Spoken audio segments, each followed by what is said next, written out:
días. ¿Qué tal? Espero que todos nos estén acompañando en línea. Como saben, anunciamos hace 2 días que las reuniones presenciales se iban a cancelar aquí en Árbol Plantado. Todas las reuniones se cancelaron, físicamente hablando. Vamos a seguir transmitiendo. El día de hoy habemos nada más 3 personas en el auditorio, asegurándonos de cumplir con todas las medidas de precaución recomendadas por nuestras autoridades.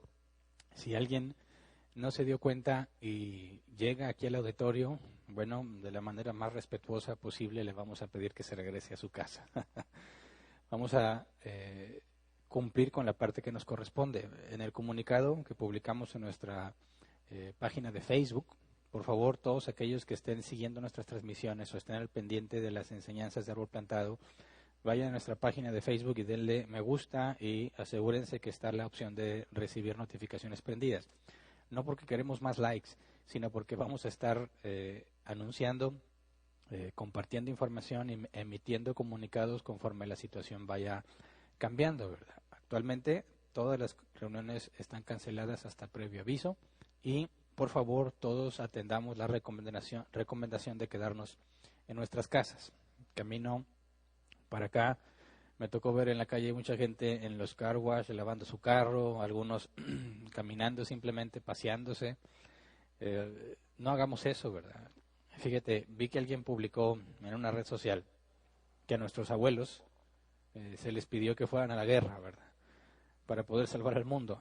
A nosotros se nos pide que nos quedemos en nuestra casa para poder salvar el mundo.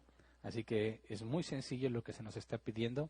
Este periodo de receso, de cierre de todo tipo de lugares donde se pueda congregar más de 10 personas, no son vacaciones, ¿verdad?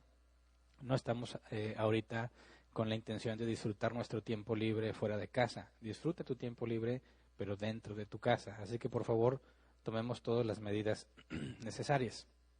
Ahora, esta es la primera vez que transmitimos de esta manera. El auditorio está completamente solo. Hay una sensación extraña en este lugar, hay mucho eco.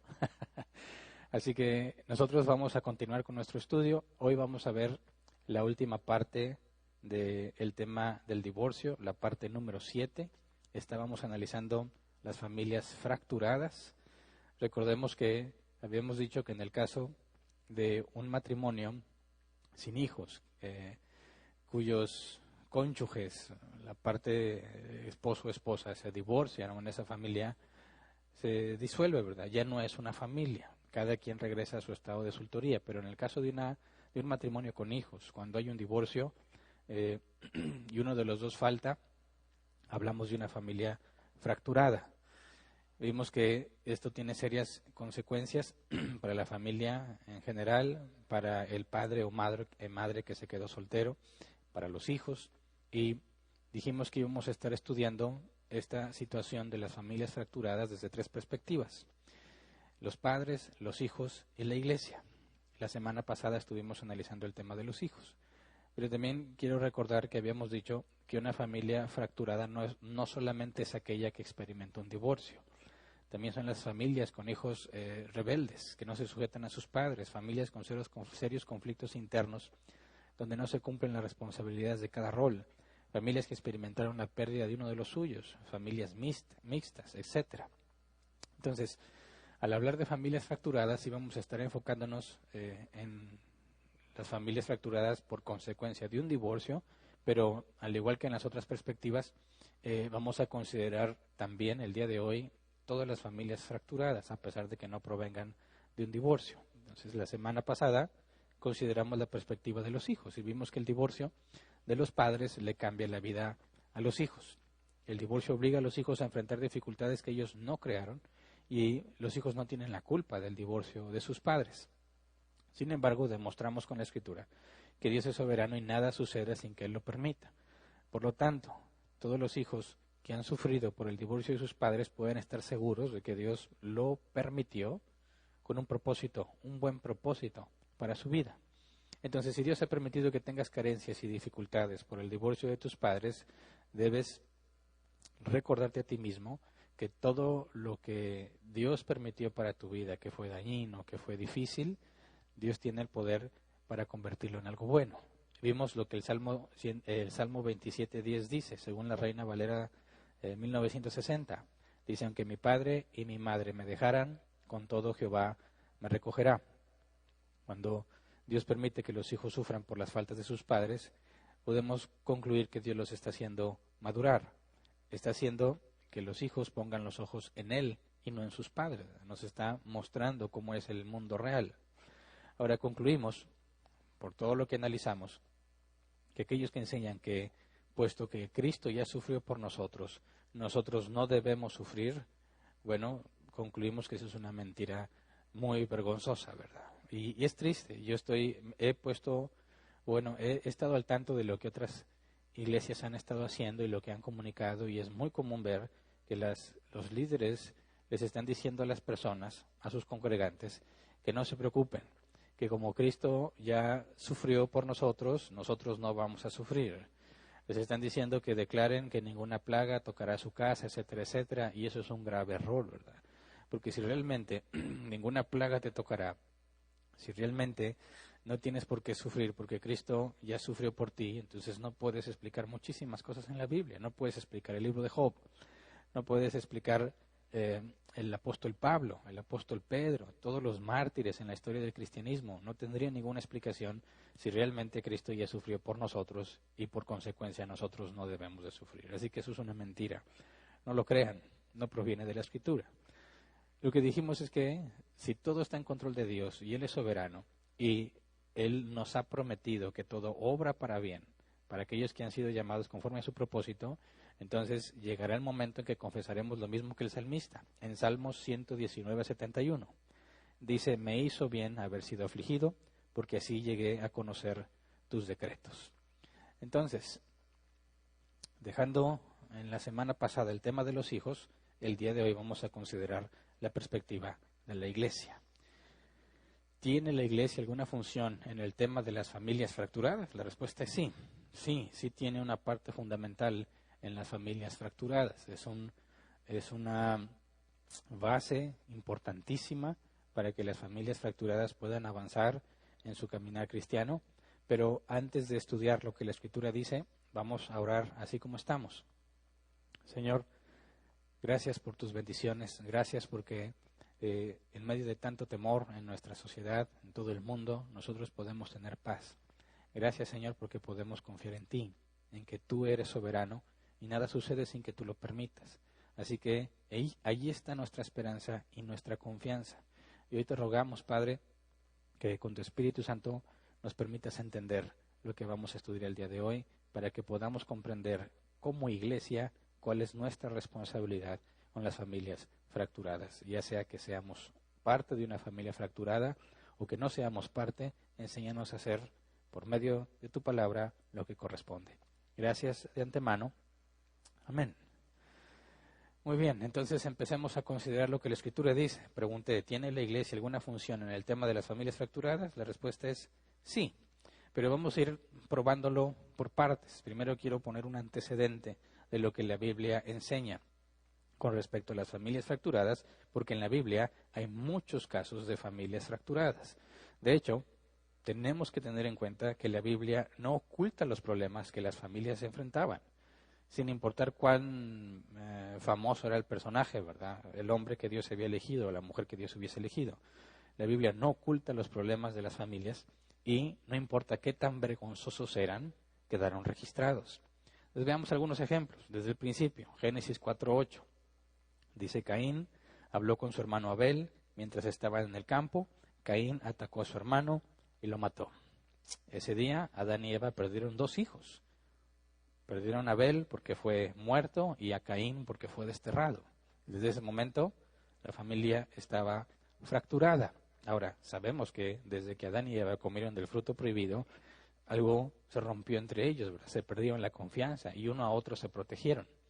Es una familia fracturada. La primer familia que existió fue una familia fracturada. Veamos otro caso, en Génesis 9, 24 al 25. Después del diluvio, dice la Escritura que Noé plantó una viña y cuando hubo frutos se embriagó.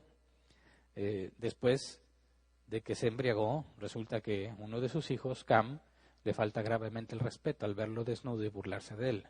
Dice Génesis 9, 24 al 25.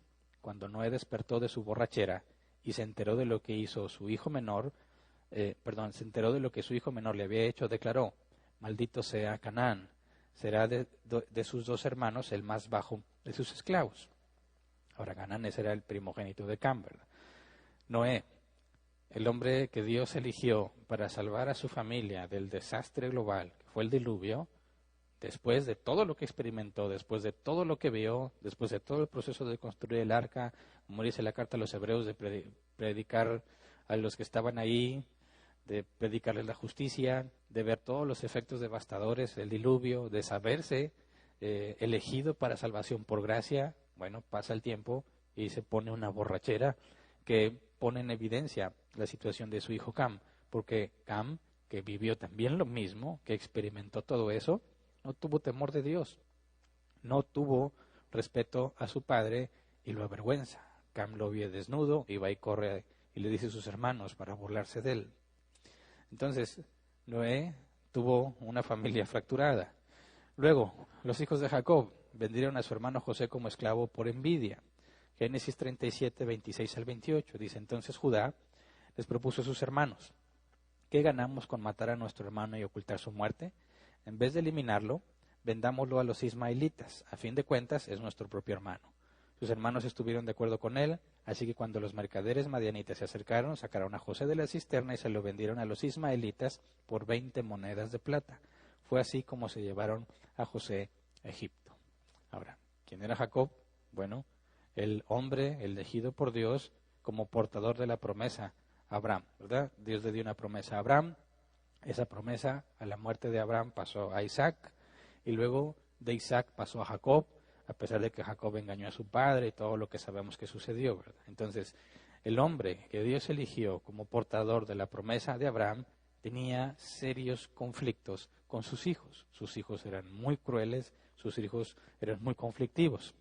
Recordemos que cuando Dina fue violada, hermana de ellos, hija de Jacob, fueron los hijos de Jacob los que asesinaron a los hombres de Siquén en venganza por la violación de Dina, un acto totalmente injustificable.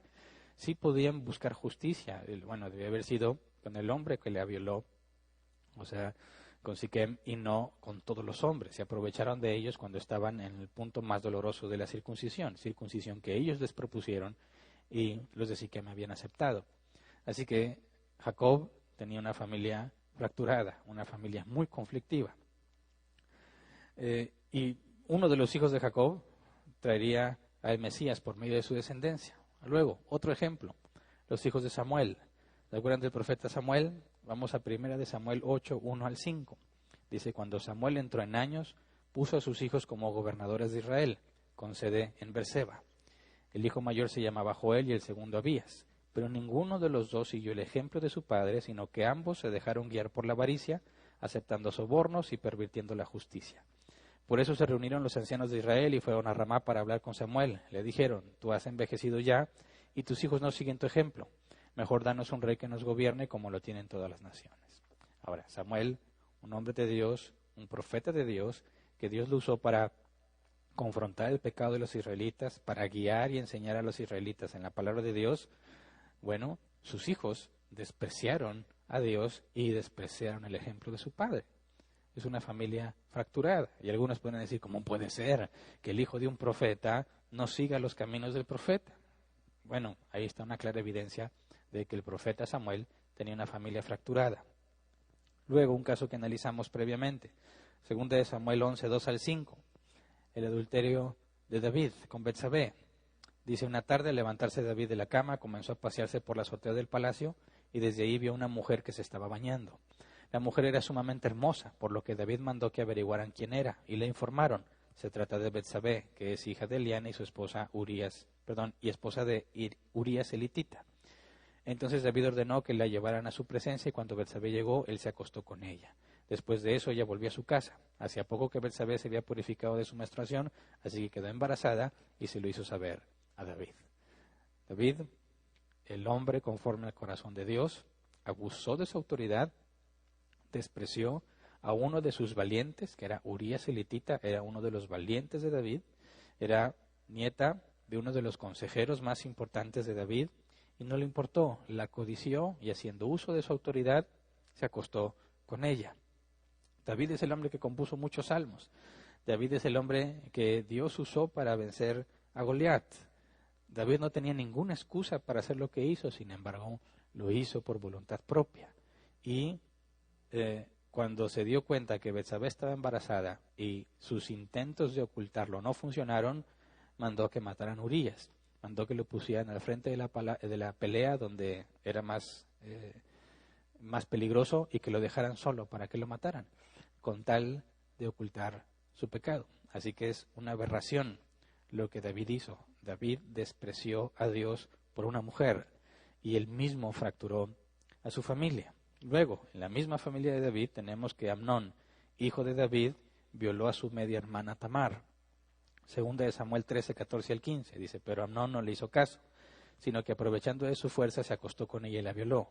Pero el odio que sintió por ella después de violarla fue mayor que el amor que antes la había tenido, así que le dijo, levántate y vete. Tienes a Amnón, hijo de David, violando a su media hermana Tamar, o sea, hija de otra madre. Después Absalón, hermano de Tamar, o sea, hijos de la misma madre, mató a Amnón por lo que le hizo a Tamar. Entonces era un serio problema la familia de David, tenía serios problemas internos.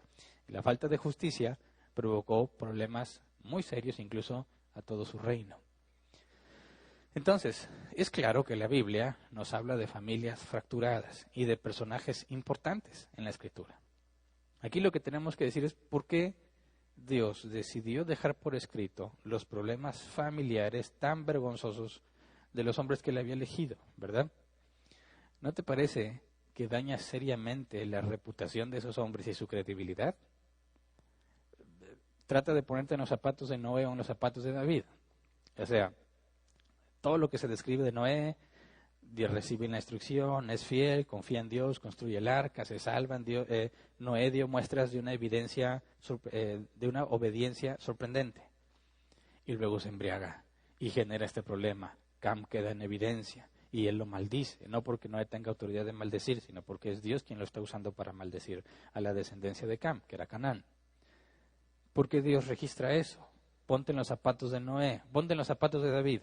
Todo lo que Dios hizo contigo, todo el proceso con el que fue ungido rey, todo el tiempo que respetó a Saúl, el haber vencido a Goliat, obviamente no fue por fuerza de David, sino por medio de Dios, y los salmos y todo lo que había hecho, y luego se deja llevar por sus deseos físicos, comete todos estos errores vergonzosos y Dios decide dejarlo por escrito.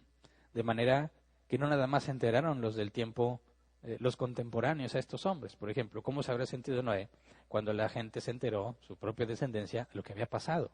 Cuando se enteró de que se embriagó y que eso desencadenó una situación más complicada. ¿Cómo se habrá sentido Noé?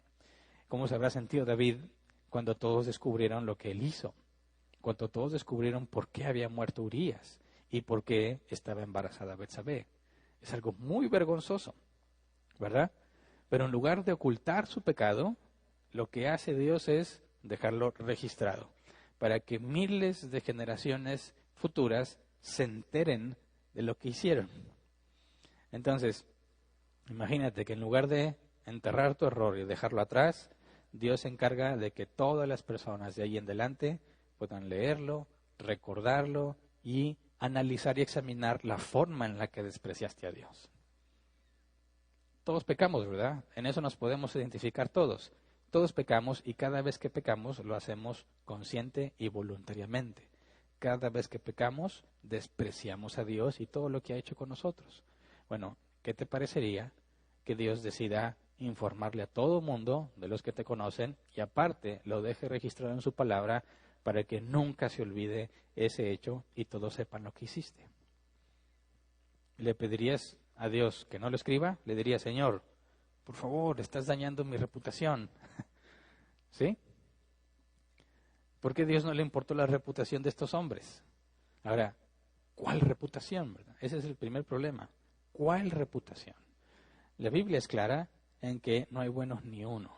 Nadie busca a Dios, en que todos merecemos la muerte. Entonces, ¿cuál es la reputación de David? ¿Cuál es la reputación de Noé? ¿Cuál es la reputación de Jacob o de sus hijos? ¿Cuál es la reputación de Samuel?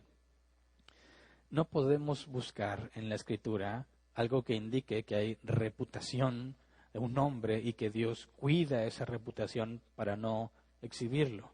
Sabemos que Dios en su paciencia y en su misericordia no exhibe todos los pecados que cometemos, pero como podemos ver en todos los ejemplos que cité, hay pecados muy graves y muy vergonzosos que Dios decidió exhibir. Esto nos lleva a una conclusión importante. Primero, la Biblia no es un registro de la historia de grandes hombres y grandes mujeres. La Biblia no es un registro de los héroes y sus grandes hazañas. No, la Biblia habla de Dios, quién es Él y lo que Él ha decidido hacer con hombres y mujeres depravados que solo merecen la muerte para su gloria. ¿Me explico? La Biblia no se trata de exaltar a grandes hombres o a grandes mujeres que hicieron cosas impresionantes. No, la Biblia nos habla de Dios, cómo es Él, qué es lo que le agrada a Él y lo que Él ha decidido por voluntad propia hacer con hombres y mujeres pecadores, depravados, que solo merecen la muerte, lo que Dios ha decidido hacer con ellos para gloria de su nombre. Entonces, cuando los cristianos cometen este tipo de error, porque es algo muy común, y es me parece la base de la explicación por qué la iglesia no cumple su papel en las familias fracturadas, porque de alguna manera se ha creado este concepto de una reputación cristiana o un testimonio cristiano. Mira, vamos a ver el ejemplo de Pablo en lo que dejó como testimonio o como la reputación de sí mismo. Vamos a 1 Corintios 15, versículos 7 al 10. ¿Qué dijo Pablo de sí mismo? ¿Qué escribió de manera que todos supieran y que al día de hoy seguimos leyendo y generaciones futuras lo seguirán leyendo? ¿Qué fue lo que Pablo dijo de sí mismo? 1 Corintios 15, 7 al 10. Dice, luego se apareció a Jacobo, más tarde a todos los apóstoles, y por último, como uno nacido fuera de tiempo, se me apareció también a mí. Está hablando de la evidencia de la resurrección de Jesús. Versículo 9. Admito que yo soy el más insignificante de los apóstoles y que ni siquiera merezco ser llamado apóstol porque perseguía la iglesia de Dios. Pero por la gracia de Dios soy lo que soy, y la gracia que Él me concedió no fue infructuosa. Al contrario, he trabajado con más tensión que todos ellos, aunque no yo, sino la gracia de Dios que está conmigo. Entonces, pongamos atención. Soy el más insignificante de los apóstoles que ni siquiera merezco ser llamado apóstol. ¿Eso lo está diciendo como una falsa humildad o lo está diciendo de verdad? Porque luego dice, por la gracia de Dios soy lo que soy. Fíjate, él no oculta que persiguió la iglesia. En otros pasajes no oculta que él aprobó la muerte de Esteban, algo totalmente injusto. Él no trata de dejar eso en el pasado para que la gente lo vea como un buen cristiano. Él no trata de ocultar sus errores pasados como un esfuerzo por mantener una buena reputación. No, sino que lo deja registrado. Quiere que todos se enteren que él no merece nada y que las cosas que habían hecho en nada ayudan o aportan para lo que Dios ha hecho con él. Por eso dice, por la gracia de Dios soy lo que soy. Si vas a hablar de gracia, que es algo gratuito, es algo que no mereces, bueno, tienes que dejar en claro que no lo mereces. ¿Y por qué no lo mereces? No puedes hablar de la gracia cuando tú crees que hay un mérito propio. Luego, 2 Corintios 12, 2 al 9. El mismo Pablo habla de sí mismo, dejando un registro del mismo.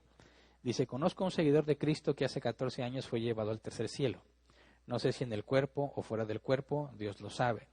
Y sé que este hombre, no sé si en el cuerpo o aparte del cuerpo, Dios lo sabe, fue llevado al paraíso y escuchó cosas indecibles que a los humanos no se nos permite expresar. De tal hombre podría ser alarde, pero de mí no haré alarde sino de mis debilidades. Pausa. Ahí nos está diciendo que el seguidor de Cristo que tuvo esas experiencias es el mismo, ¿verdad? Versículo 6. Sin embargo, no sería insensato si decidiera jactarme porque estaría diciendo la verdad, pero no lo hago para que nadie suponga que soy más de lo que aparento o de lo que digo. Para evitar que me volviera presumido por estas sublimes revelaciones, una espina me fue clavada en el cuerpo, es decir, un mensajero de Satanás para que me atormentara. 3 veces le rogué al Señor que me la quitara, pero Él me dijo, te basta con mi gracia, pues mi poder se perfecciona en la debilidad. Por lo tanto, gustosamente haré más bien alarde de mis debilidades, para que permanezca sobre mí el poder de Cristo, ¿no? Dios le dijo, mi poder se perfecciona en tu debilidad. Entonces Pablo deja el registro de sus debilidades, no de sus fortalezas.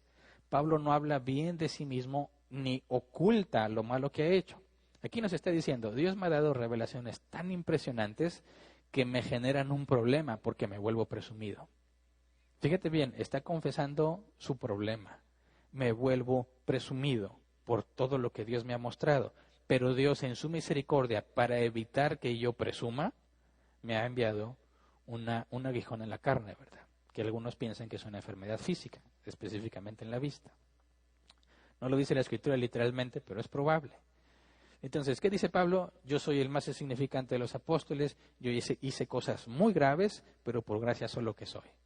Ahora, aún siendo cristiano, si tengo problemas con mi orgullo, porque con tantas cosas que Dios me ha mostrado, tiendo a exaltarme a mí mismo, a ser presumido por lo que tengo, y Dios en su misericordia me puso un freno para que no presuma, para que me mantenga humilde. Entonces, Pablo está tratando de salvar su reputación o, a pesar de su reputación, lo que busca es que Cristo sea glorificado.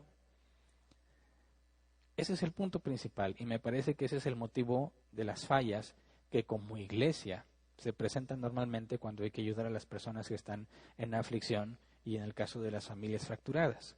Porque muchas personas se han olvidado de esto o nunca lo han comprendido. Han llegado a la conclusión de que ellos son catalogados como buenos cristianos porque no han tenido errores graves. En cierta manera se parecen a los fariseos. Dice, yo soy bueno, yo no robo, yo no mato, yo no hago esto. Ok, fíjate bien, ellos, los fariseos, los maestros de la ley, cometían el error de tratar de establecer categorías entre los hijos de Dios según los errores que has cometido. ¿Me explico? Es decir, si yo nunca maté a alguien y conozco a alguien que fue un asesino, pero que Dios lo transformó, dices, oye, es que qué vergüenza que tú hayas hecho eso, ¿verdad? No le digas a nadie, o sea, ocúltalo. ¿Por qué? Pues por tu reputación. ¿Qué testimonio vas a tener si la gente se entera de las cosas que hiciste? Bueno, está el problema. El tratar de construir una reputación siendo un hombre pecador, lo que te va a llevar es a la mentira solamente. ¿Me explico? Porque nadie puede dejar de pecar. Y si tú vas a comparar tus pecados con los de otros para determinar quién es más cristiano, estás en un grave error. No puedes hacer categorías entre los cristianos según los pecados que han cometido. Esa no es una conclusión bíblica y definitivamente no ayuda de nada. Mira, si los cristianos que cometieron graves errores y errores vergonzosos tienen evidencia de arrepentimiento, entonces sabemos que Dios los ha perdonado. Ahora, la Biblia es clara en cuanto al proceso de disciplina. Mateo 18, 15 al 17. Si alguien se arrepiente, has ganado a tu hermano. Si no se arrepiente, entonces es expulsado de la iglesia. Es decir, una persona que comete un pecado grave y vergonzoso, bueno, tiene que pasar por el proceso de disciplina de la iglesia. Y si no hay arrepentimiento, va a terminar expulsado, ¿verdad? Nos lamentamos de su expulsión, nos lamentamos por su pecado, pero si somos fieles a la Escritura, tenemos que llegar hasta las últimas instancias. Tendrá que ser expulsado. Pero si alguien cometió un pecado grave, pero tiene evidencia de arrepentimiento, reconoce su pecado y Dios le da la capacidad de cambiar y nosotros tenemos esa evidencia, entonces eso significa que Dios los ha aceptado, que Dios los ha perdonado y nosotros debemos hacer lo mismo. Si Dios los ha perdonado, ¿por qué marcarlos de por vida por sus errores pasados? Dice la Escritura, Isaías 43, 25, yo soy el que por amor a mí mismo borras tus transgresiones y no se acuerda más de tus pecados. Ahora sabemos que esto es un antropomorfismo, ¿verdad? Porque Dios es omnisciente, no se le puede olvidar algo. Cuando dice que no se acuerda de tus pecados, nos está hablando en términos que podamos comprender. Claro que Dios tiene presente cada uno de los pecados que hemos cometido desde que nacimos, pero Él nos trata como si no se acordara de esos pecados, como si nunca hubieran pasado. Eso no significa que a Dios se le escapa algo de su conocimiento, no. Nos está explicando la forma en la que nos trata. De la misma manera, cuando alguien comete un pecado grave, un pecado vergonzoso, pero Dios le da arrepentimiento, nosotros debemos hacer lo mismo. No se nos va a borrar de la mente lo que sucedió, pero no tenemos por qué tratarlo como alguien que pecó, sino que si Dios le dio la evidencia de arrepentimiento, nosotros debemos hacer lo mismo que Dios y recibirlo de nuevo y darle otra oportunidad.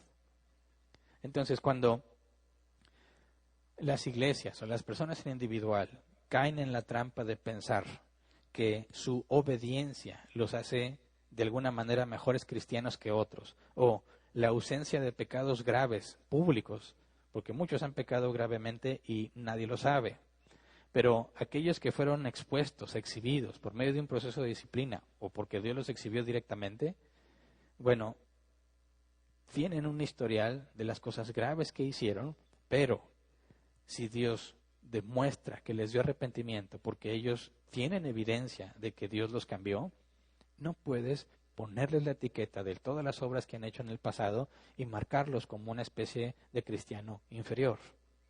No tiene ningún sentido a la luz de la Escritura. Y muchos tienen miedo a ese tipo de cosas. Yo he visto muchos cristianos tienen miedo a equivocarse. Ahora, todos nos vamos a equivocar. El asunto es que no te debes de equivocar voluntariamente, ¿verdad? Tienes que esforzarte por hacer lo que Dios nos ha enseñado en su palabra, su voluntad preceptiva. Tenemos que estudiarla, entenderla y aplicarla. Y lamentablemente, como estamos en este cuerpo de muerte, nos vamos a equivocar. Vamos a pensar que hacemos lo correcto y va a resultar que no era lo correcto. Incluso algunas veces, lamentablemente, vamos a ser egoístas y vamos a hacer lo que queremos a pesar de que sabemos que está mal. Eso nos pasa a todos, ¿verdad? Pero el efecto es que algunos, con tal de mantener una reputación que ningún personaje bíblico tiene, ese concepto de la reputación del cristiano y su buen testimonio en cuanto a lo que ha hecho anteriormente, de que nunca se ha equivocado o no ha cometido errores graves, no proviene de la Escritura. Claro que sí hay evidencia de un testimonio, personas que sirven, personas que son fieles, que han demostrado perseverar en las cosas de Dios, pero eso no tiene nada que ver con enlistar el tipo de pecados que se ha cometido. Entonces, cuando dice Pablo, gustosamente haré más bien alarde de mis debilidades, nos enseña que nosotros, al ser claros y transparentes y no ocultar las cosas que han sido manifiestas en nuestros errores, lo que hacemos es, al aceptarlo, es glorificar a Dios. Porque en lugar de que la gente ponga sus ojos en nosotros, diciendo, mira Hernán, qué bien hace las cosas y nunca se equivoca, claro que ninguno hace bien las cosas, todas las cosas, y ninguno está libre de errores. Todos nos equivocamos, todos pecamos. Entonces, cuando una persona reconoce la evidencia, ante la evidencia del error, lo reconoces, glorificas al Padre. Es lo que dice Pablo. Yo era esto, hice lo otro, pero por la gracia de Dios soy lo que soy. Entonces la gente, en lugar de estar viendo qué buen cristiano eres, va a decir, ah, caray, pues yo pensé que Pablo, con todo lo que sabe y con todo el poder que Dios le dio, pues yo me esperaba más de él. ¿Cómo que se vuelve presumido? Algunos incluso dirían, Pablo ya cayó de mi gracia, o sea, yo tenía una mayor expectativa de él. Y bueno, precisamente por eso es que Dios exhibe los pecados de algunos, para que quede claro que esa persona no tiene ningún mérito, sino que el mérito es de Dios porque lo usa a pesar de lo que es Él. Y eso aplica para cualquier cristiano, ¿verdad? Cualquier persona que diga, no hombre, yo me esperaba más de él o de ella, yo no pensé que él fuera a hacer eso o esa o aquello, dices, bueno, está cometiendo un error en su interpretación bíblica, porque ninguno de nosotros estamos exentos de los pecados, incluso los pecados graves. ¿Quién se iba a imaginar que David iba a hacer lo que hizo? ¿Quién se iba a imaginar que Noé iba a hacer lo que hizo? ¿Me explico? Así que cuando hablamos de los errores que hemos cometido, algunos tienden a ocultarlos, no quieren que nadie se entere por salvaguardar su reputación. Pero es el efecto contrario, porque por hablar bien de ellos mismos se ocultan las misericordias de Dios. No se ha aprendido o no nos hemos dado cuenta de que una persona cuando cae, y cuando cae gravemente, pero Dios lo restaura, eso sí quiero dejarlo muy claro, cuando una persona peca gravemente o vergonzosamente, pero Dios la restaura, ha adquirido un enorme regalo. Vamos a lo que dice Jesús en Lucas 7, 41 al 47. En el caso de esta mujer pecadora, que llegó a los pies de Jesús para ungirlos con sus lágrimas, con un frasco de alabastro. Simón, quien era el anfitrión, se dice en sus adentros, ¿verdad? Si Jesús fuera un profeta, sabría qué clase de mujer lo está tocando. Y Jesús, para explicarle a Simón lo que está sucediendo y por qué él no le puso un alto a esta mujer, le pone un ejemplo. Dice Lucas 7, 41 al 47. 2 hombres le debían dinero a cierto prestamista. Uno le debía 500 monedas de plata y el otro 50. Como no tenían con qué pagarle, les perdonó la deuda a los 2. Ahora bien, ¿cuál de los 2 lo amará más? Supongo que aquel a quien más se le perdonó, contestó Simón. Has juzgado bien, le dijo Jesús. Luego se volvió hacia la mujer y le dijo a Simón, ¿ves a esta mujer? Cuando entré en tu casa, no me diste agua para los pies, pero ella me ha bañado los pies en sus lágrimas y me los ha secado con sus cabellos. Tú no me besaste, pero ella desde que entré no ha dejado de besarme los pies. Tú no me ungiste la cabeza con aceite, pero ella me ungió los pies con perfume. Por esto te digo, si ella ha amado mucho, es porque sus muchos pecados le han sido perdonados. Pero a quien poco se le perdona, poco ama. Ahora, considera con cuidado este ejemplo. Simón, el anfitrión, hace lo que muchos cristianos hacen. Uy, esta mujer es una pecadora, ¿verdad? Mira todos los pecados que sabemos que ha cometido. Y no se pone a pensar que el hecho de que venga humillada a los pies de Cristo es evidencia de arrepentimiento. ¿Me explico? El caso de Simón es el caso de muchísimos cristianos y de muchísimas iglesias. Han marcado a las personas según sus pecados pasados y no su situación actual. Entonces, Simón, preocupado por su reputación y la reputación de Jesús, ¿cómo es posible que se permita que esta mujer pecadora lo toque? ¿Cómo permite que se le acerque? ¿Qué van a pensar los demás? ¡Qué vergüenza! Marcando a esta mujer por sus pecados pasados. Y Jesús le enseña algo muy importante. Mira, esta mujer me ha tratado como tú no me trataste. Cuando dice, tú no me besaste, pero esta mujer no ha dejado de besar mis pies, no es un acto gay entre Simón y Jesús, como algunos aseguran. Era un saludo de beso. Hay países en la actualidad, creo que es España, donde se saludan de beso. En Italia también creo que es allí, donde hombres o mujeres se saludan de beso, entre hombres y entre mujeres, y no es visto como un acto homosexual. En los tiempos de Jesús era común que se recibiera a los invitados, a los amigos, con un beso, no importa que fueran ambos hombres. Entonces Jesús le dice, mira la evidencia de esta mujer, mira cómo muestra gratitud, mira cómo muestra arrepentimiento. ¿Sabes por qué lo hace? Porque se le perdonó mucho. Pero a ti, que te sientes justo, que te sientes limpio y de buena reputación, poco amor muestras porque consideras que lo que se te ha perdonado es poco. Y ahí está el efecto. Ahí está el lamentable efecto destructor de aquellos que no entienden que todos somos seres depravados y que si Dios ha decidido perdonarnos y no se acuerda más de nuestro pecado, nosotros debemos hacer lo mismo. Porque estas personas que se escandalizan por lo que otros hicieron, hacen una división entre ellos y el resto, ¿verdad? Yo les platiqué la semana pasada, cuando algunos en la iglesia donde yo me congregaba se enteraron de lo que mis padres habían hecho, incluso dejaron de hablarnos a mí y a mis hermanos. Nosotros no habíamos hecho nada. El error había sido de nuestros padres. Y como quiera dijeron, no, ellos qué testimonio, o sea, qué familia, ¿quién querría estar cerca de una familia que ha de haber hecho algo tan grave para que les cayera semejante maldición? El mismo error de Simón. Yo seguía buscando a Dios de todo corazón, pero nadie veía eso. Entonces, muchos dijeron, aguas, qué testimonio, ¿verdad? No te juntes con ese tipo de gente, no sé que se te pegue algo o que vayan a pensar mal de ti. Ese es el problema. Si una persona pecó gravemente, pero Dios la perdona y la restaura, esa persona tiene la evidencia de que va a mostrar mucho amor a las cosas de Dios. Mucho más amor que aquel que considera que no ha pecado tan gravemente, ¿verdad? Fíjate bien, a los ojos de Jesús es más cercano a él a quien se le perdonó mucho que aquel a quien se le perdonó poco. Entonces, tienes que verlo desde la perspectiva bíblica y desde la perspectiva de Jesús.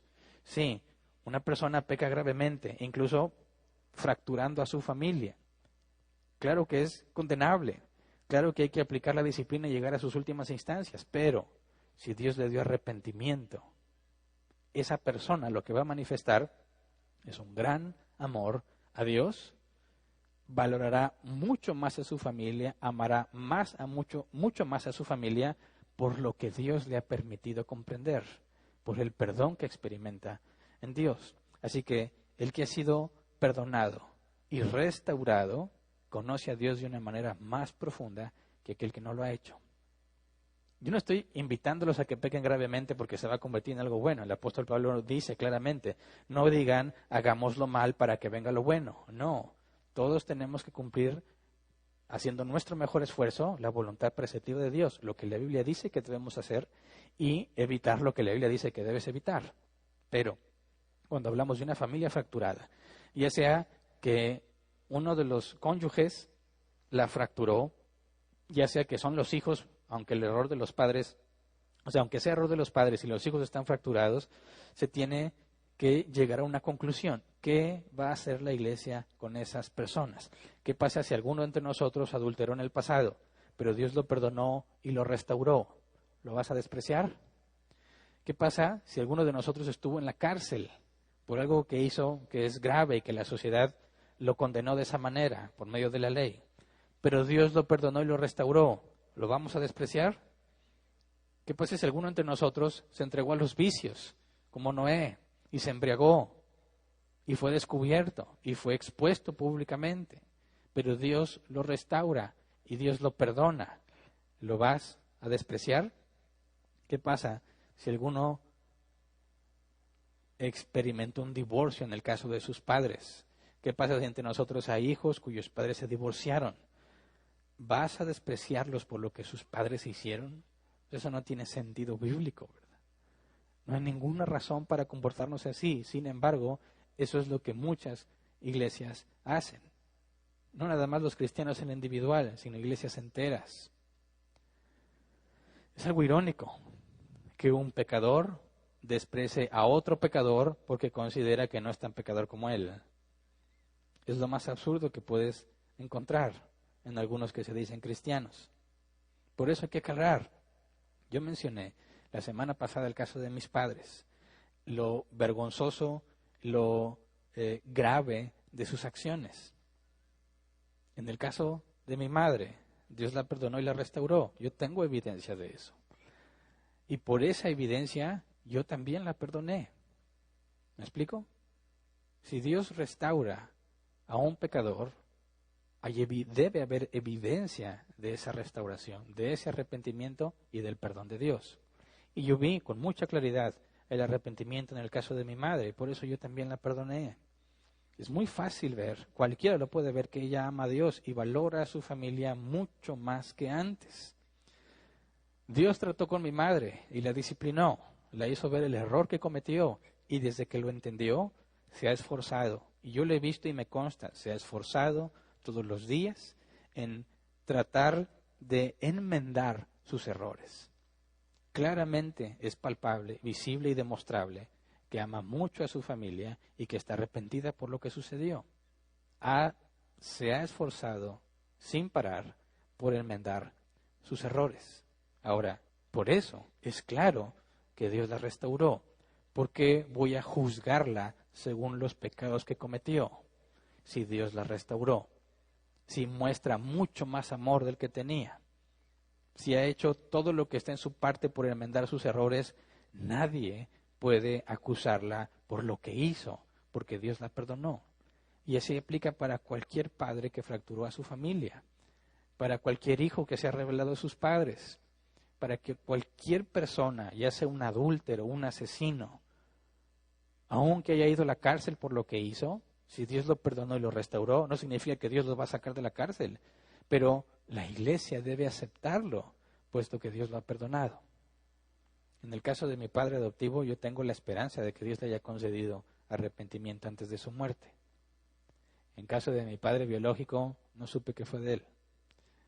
Pero ese es el punto. Ninguno de nosotros debe avergonzarse por los pecados cometidos anteriormente. Al contrario, debe mostrar que está arrepentido y debe glorificar a Dios, porque a pesar de ese error tan grave, tomó o tuvo a bien seguir conmigo. Esa es la esencia del cristianismo. Todos pecamos, y no son pecados cualquiera. Pecamos y lo hacemos conscientes. ¿Y cómo es que seguimos siendo cristianos? Porque Él nos limpia, porque Él nos restaura, porque Él nos perdona. Así que, ¿cómo puede ser posible que un cristiano rechace a otro porque ha cometido cierto tipo de pecados cuando hay evidencia de que Dios lo ha perdonado?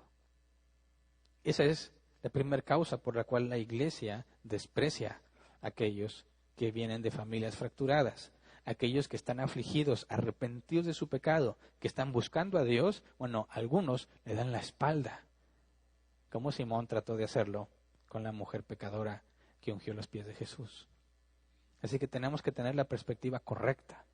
Cuando hablamos de la iglesia, estamos hablando del cristiano individual que se congrega físicamente junto con otros, porque si no, no está cumpliendo la labor de la iglesia.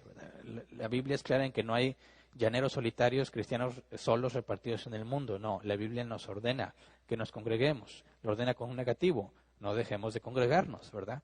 Es algo que tenemos que hacer. Cuando hablo de qué hace o qué debe hacer la iglesia con las familias fracturadas, el primer punto que quiero demostrar es que todos estamos fracturados. Todos somos gente depravada porque tenemos un cuerpo de muerte. Claro, somos criaturas nuevas en el interior, pero en el cuerpo seguimos sujetos a la ley del pecado, como dice el apóstol Pablo en Romanos 8. Él mismo se exhibe cuando dice: lo bueno que quiero hacer no lo hago, y lo malo que no quiero hacer termino haciéndolo. Él mismo dice: soy un miserable.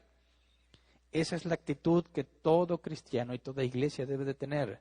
Somos un conjunto de personas miserables con un Dios bueno, misericordioso y lleno de gracia. Por eso, cuando alguien peca gravemente, se debe buscar la evidencia de arrepentimiento. Se debe aplicar lo que la Escritura enseña en esos casos. Y si hay evidencia de arrepentimiento, se debe aceptar al que Dios perdonó. No podemos catalogar o hacer distinciones entre cristianos por los errores que han cometido. Ahora, algunos piensan que, puesto que son obedientes, puesto que hacen lo que Dios les pide hasta donde ellos alcanzan a ver, eso como si en alguna forma garantizara que su familia no va a ser fracturada. Y eso es un error. No hay nada en la Escritura que garantice que tu familia no va a ser una familia fracturada. No hay nada en la Escritura que garantice que tú nunca vas a adulterar. Ahora, no significa que entonces hazlo, que al cabo que va a pasar. No. Todo hijo de Dios va a buscar obedecer a Dios porque ahí está su deleite. Pero lo que yo trato de comunicar es que ninguno tiene asegurada la ausencia de un pecado grave. Ninguno de nosotros. Algunos van a la Escritura y dicen: ¿cómo no? La Biblia hace promesas que si tú las cumples correctamente, si tú las obedeces, entonces Dios va a cuidar a tu familia. Por ejemplo, Proverbios 22:6. Instruye al niño en el camino correcto y aún en su vejez no lo abandonará. Dicen algunos, aquí está una promesa. Si tú lo instruyes en las cosas de Dios, él nunca se va a apartar de Dios.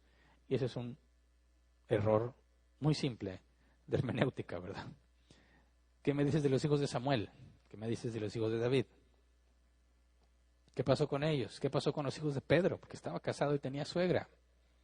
No hay ningún registro de que ellos siguieran a Dios. Obviamente no puedo comprobar que los hijos de Pedro no siguieron el camino de Dios, pero en casos muy claros, como en el caso de David, en el caso de Samuel, sus hijos, a pesar de que fueron instruidos en el camino correcto, despreciaron a Dios. Entonces, ¿es este proverbio una promesa? No, ningún proverbio es una promesa. Un proverbio lo que describe es una generalidad. Nos dice la Escritura: instruye al niño en el camino correcto y en su vejez no lo abandonará. No es una promesa, eso es lo que normalmente pasa. Es lo general, como cuando dice en la Escritura: está establecido que el hombre muere una sola vez y después el juicio. Y dices, bueno, si eso fuese una ley o una especie de promesa, ¿cómo explicas a Lázaro, que se murió 2 veces? Al hijo de la viuda, a la hija de Jairo. ¿Cómo explicas que ellos se murieron 2 veces? Bueno, es fácil, porque lo que nos dice la Escritura con respecto a que está establecido que el hombre muere una sola vez y después el juicio, eso es lo general, eso es lo que pasa normalmente. Pero Dios es soberano y Él puede decidir si a alguien le da la oportunidad de morir en la carne 2 veces. ¿Me explico? Los proverbios no son promesas y lo podemos comprobar. Es una comparación simple entre Proverbios y Eclesiastés. Proverbios 3:33 dice: la maldición del Señor cae sobre la casa del malvado, su bendición sobre el hogar de los justos. Fíjate la forma de pensar de algunos. Dicen, bueno, yo tomo esta promesa para mi vida, dice. La maldición del Señor cae sobre la casa del malvado. Yo no soy un malvado, yo hago las cosas bien, yo fui declarado justo por las obras de Cristo. Entonces dice, su bendición sobre el hogar de los justos. Algunos que analizan, según ellos, este pasaje dicen, bueno, puras bendiciones van a venir a mi vida porque yo soy un justo, ¿verdad? Dios me declaró justo. El problema es que no están interpretando correctamente la Escritura. Piensan que eso es una promesa. Porque si vamos a Eclesiastés 8:14, Eclesiastés 8:14 dice, en la tierra suceden cosas absurdas, pues hay hombres justos a quienes les va como si fueran malvados, y hay malvados a quienes les va como si fueran justos. Yo digo que también esto es absurdo. Entonces, Eclesiastés lo que nos está diciendo es que lo que Proverbios 3:33 dice no siempre se cumple. No, dice esto es absurdo. Hay justos a quienes les va como si fueran malvados. Proverbios 33 dice, al justo le van a llegar bendiciones, al malvado le caen maldiciones. Lo que dice Eclesiastés es no. A veces ves que al justo le llegan las maldiciones como si fuera un malvado. Y al malvado le llegan las bendiciones como si fuera justo. Esto comprueba que proverbios no son promesas, son generalidades. Otro ejemplo, Proverbios 11:8. El justo se salva de la calamidad, pero la desgracia le sobreviene al malvado. Alguien podría decir, esto es una promesa, a mí no me va a pasar nada porque soy justo, a los malvados les va a pasar cosas malas. Y yo vi como alguien, tristemente, en una iglesia que se dice cristiana, anunciando o tratando de calmar a su congregación por este asunto del coronavirus, les decía, si tú eres un justo, a ti no va a llegar la plaga, a ti no te va a llegar la calamidad, esa le va a llegar a los malos y la gente feliz. Y dices, bueno, si eso es una promesa, explícame Eclesiastés 9:11. Dice Eclesiastés 9:11, me fijé que en esta vida la carrera no la ganan los más veloces, ni ganan la batalla los más valientes, que tampoco los sabios tienen que comer, ni los inteligentes abundan en dinero, ni los instruidos gozan de simpatía, sino que a todos les llegan buenos y malos tiempos. A todos, aun a los justos les sobrevendrán desgracias, a los malvados les sobrevendrán días buenos. Entonces, esto demuestra no que Proverbios miente, porque Proverbios en ningún momento dice que eso es una promesa o una ley. Proverbios describe lo que normalmente pasa. Si alguien hace las cosas bien, lo normal que se espera es que le vaya bien. Pero si tú ves Proverbios y luego ves Eclesiastés, vas a ver que se contraponen en muchas cosas que dicen. Pero lo resuelves leyendo el libro de Job. Porque la aplicación de Proverbios y Eclesiastés está en la vida de Job. Por un tiempo a Job le iba muy bien porque hacía lo correcto. Pero de repente le fue como dice Eclesiastés, que a pesar de que era justo, le vino las maldiciones como si fuera un malvado. Y Job le pregunta a Dios, ¿por qué me haces esto? Esto es injusto. Y Dios no le explica la causa específica. Lo que Dios le dice es, yo hago lo que quiero, tú no puedes entender lo que yo hago, ¿verdad? Pero hay una razón para lo que yo hago. Y Job lo reconoció.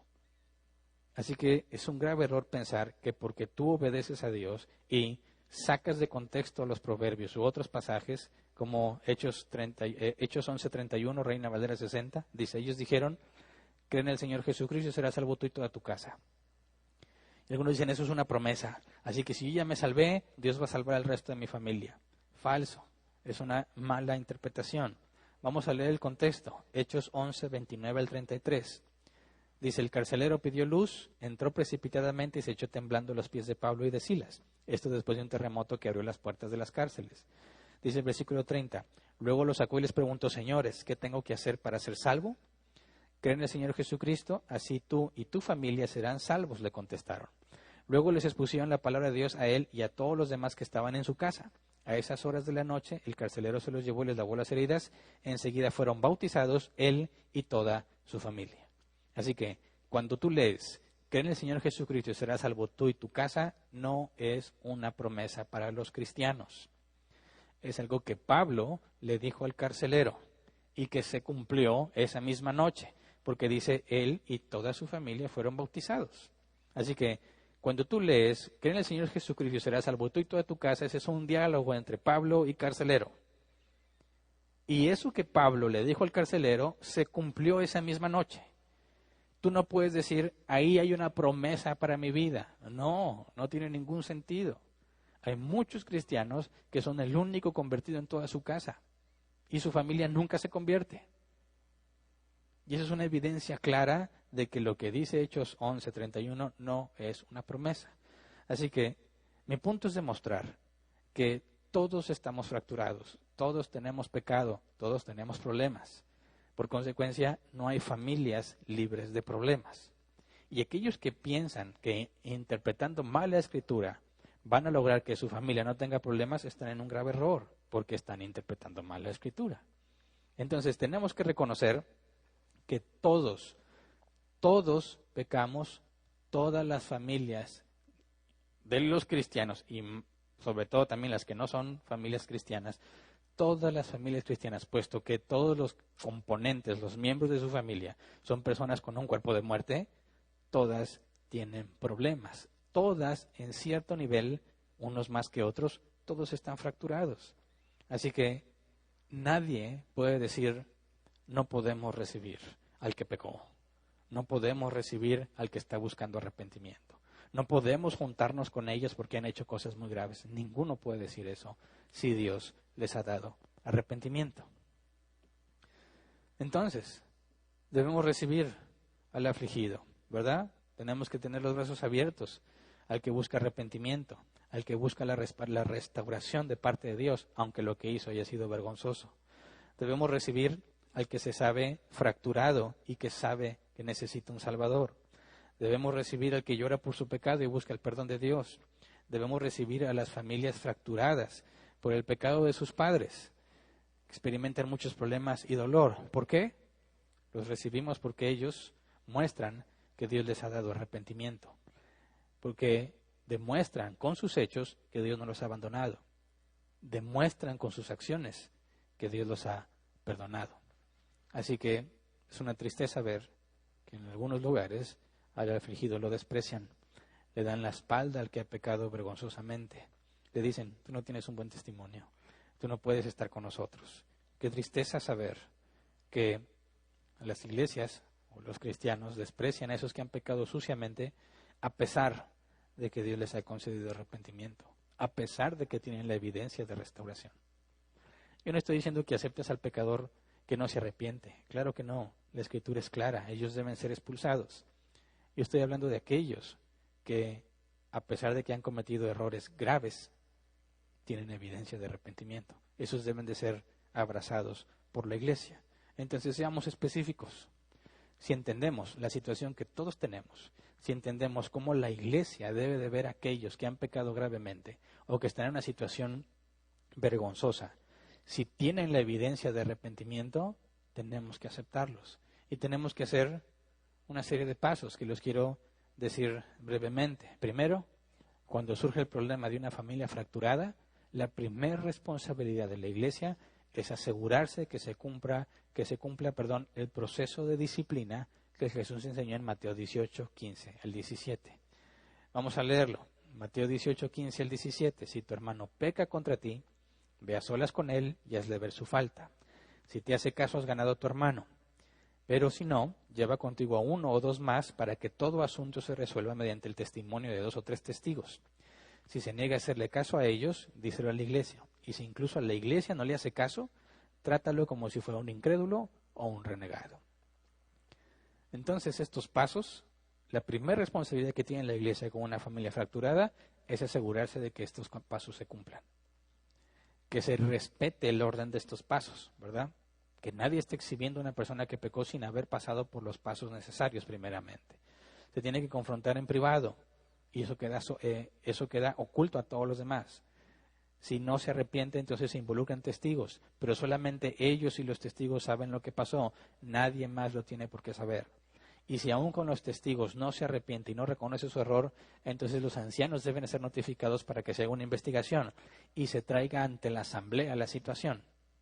como lo que pasó en el Concilio de Jerusalén entre Pablo y Bernabé y los judíos judaizantes, que decían que se tenía que practicar la circuncisión y la ley de Moisés a los gentiles. Se tuvo que llevar a la asamblea para que se decidiera. Y si aún así no se arrepiente, entonces lo expulsas. No puede ser considerado un cristiano. ¿Me explico? Entonces la primera responsabilidad es asegurarnos de que el proceso de disciplina se cumpla al pie de la letra, y si no hay arrepentimiento, llegar hasta la última instancia. Pero si en uno de los pasos hay arrepentimiento, hay evidencia de que Dios le ha permitido reconocer al ofensor su pecado y que está dispuesto a cambiar y hay evidencia de eso, entonces la iglesia debe, número uno, ayudar a la familia fracturada a perdonar. Hay que hacerles ver qué es el perdón y que si Dios ha decidido perdonar a alguien, nosotros tenemos que hacer lo mismo. Jesús dijo, cuando oren digan, perdona mis deudas como yo también perdono a los que me deben. Otra versión dice, perdona mis ofensas como yo he perdonado a los que me ofenden. La iglesia debe ayudar a la familia fracturada a perdonarse mutuamente. Y la iglesia, si esto llegó a un nivel más público, toda la iglesia debe perdonar a aquel que Dios ha perdonado. En el caso de un divorcio lícito o ilícito, cuando seguiste el proceso de disciplina, pero uno de los cónyuges queda expulsado, se vuelve un divorcio lícito, o aún si no fue expulsado, pero fue inmoralidad sexual y hay un divorcio lícito, entonces hay una responsabilidad de la iglesia para con la familia. Pablo se lo explica a Timoteo en 1 Timoteo 5, 1 al 2. Es una responsabilidad moral. Dice, no reprendas con dureza al anciano, sino aconséjalo como si fuera tu padre. Trata a los jóvenes como hermanos, a las ancianas como a madres, a las jóvenes como hermanas, con toda pureza. ¿Qué es lo que nos está diciendo aquí? Pablo le está diciendo a Timoteo cómo debe proceder en la iglesia, y eso aplica para todos los cristianos, ¿verdad? Nada más a Timoteo. Pablo está instruyendo sobre el comportamiento de un cristiano en la iglesia, y esto es, a los ancianos los tratas como padres, está hablando de ancianos según la edad, a las ancianas según la edad como madres, a los jóvenes como tus hermanos y a las jóvenes como tus hermanas. Es decir, la iglesia debe modelar cómo es un padre, cómo es un hermano, cómo es un hijo, cómo es una hija, cómo es una madre. Es responsabilidad de todos. Los hijos que están en una familia fracturada porque uno de los padres falta, ya lo vimos, van a carecer de un rol que les muestre cómo deben de ser.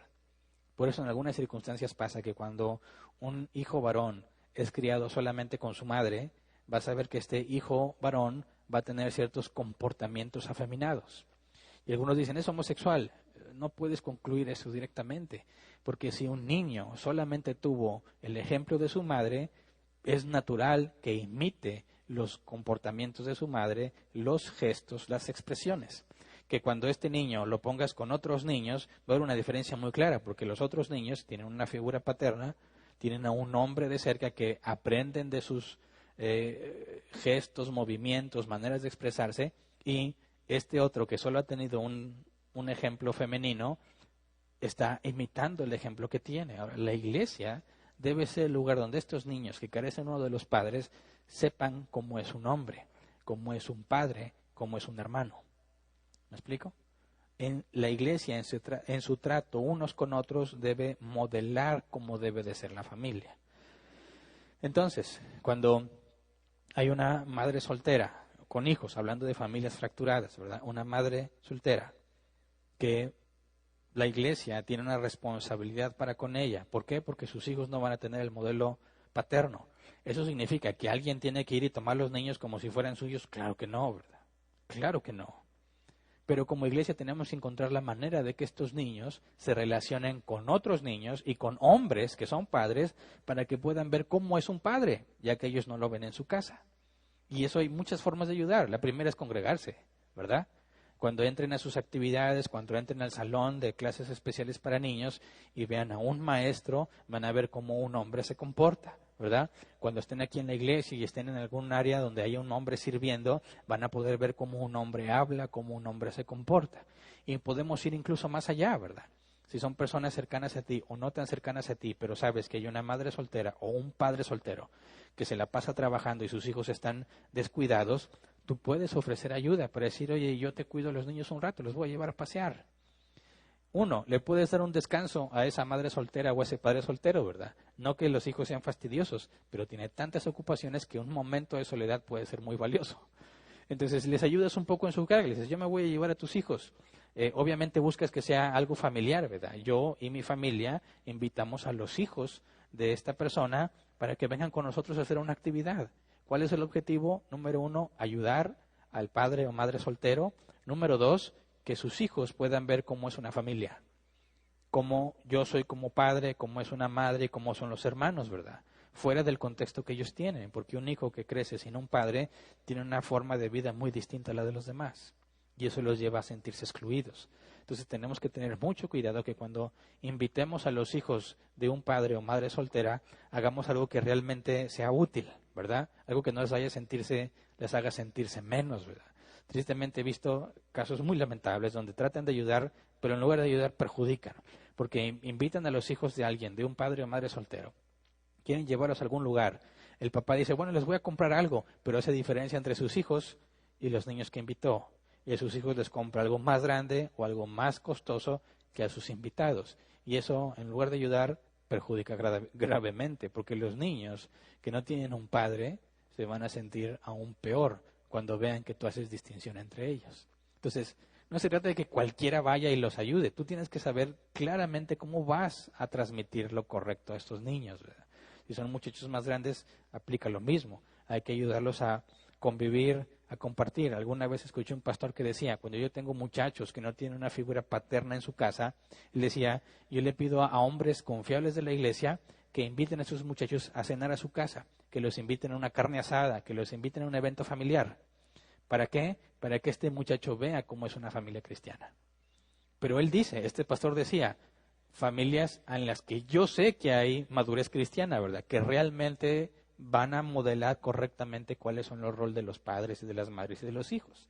Entonces, por medio de ponerlos a convivir, ellos van a poder ver cómo son las familias que ellos no tienen. Pablo, cuando le escribe a Filemón, le agradece mucho que la casa de Filemón servía como un lugar para que la iglesia se congregara y conviviera. Entonces, la iglesia tiene esa responsabilidad moral de modelar cómo es un padre, cómo es una madre, cómo es un hermano, cómo es una hermana.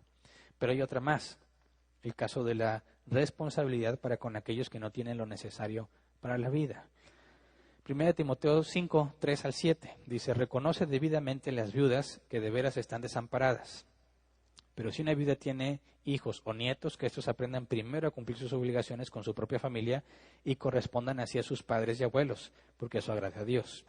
La viuda desamparada, como ha quedado sola, pone su esperanza en Dios y persevera noche y día en sus oraciones y súplicas. En cambio, la viuda que se entrega al placer ya está muerta en vida.